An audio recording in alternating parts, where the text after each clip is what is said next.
What's up? Let's get right into this. Emmanuel Forbes was released a few days ago, or maybe even like a week ago, from the Washington Commanders, and he was picked up on waivers by the Los Angeles Rams. Now, Washington has let go of, 4 or 5 people from Washington that was a first-round pick in the Ron Rivera era. Montez Sweat, Chase Young, Jamin Davis, and now Emmanuel Forbes. So, what does this necessarily entail? This entails that Washington is looking for something better. They're in a win-now mode. They're not waiting 2, 3, 4 years when Dan Quinn has the team that he wants to evaluate you. They're evaluating you right now. And now that they know that they got Marshawn Lattimore, who's a lockdown corner, Forbes was going to have to play really well. And that rookie we got, he's going to be a stud. He's going to be a key piece to our secondary. But here's where I have a problem at, right? Here's where I really have a problem. Forbes didn't really get time to develop. And if you look at what he did in the Ron Rivera stage right before Dan Quinn got there, Emmanuel Forbes was playing all right, but when he was going against guys like A.J. Brown, he was getting toasted. He was getting cooked.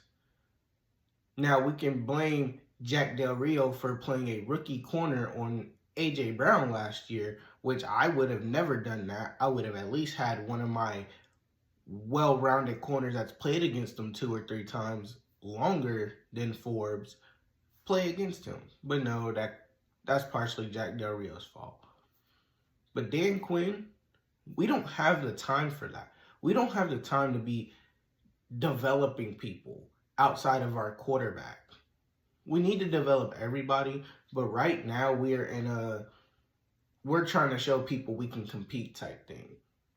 And a lot of people are saying, well, Washington's not really beat anybody. They've beaten like Tennessee. They've beaten the Browns. We went toe-to-toe with Lamar Jackson and them and came within a score of winning. So I don't understand this whole statistic of, oh, we can't beat anybody as actually competitors. But Emmanuel Forbes, back to that, he didn't really get a chance. And I wasn't the biggest fan of Emmanuel Forbes either, but he didn't really get a chance.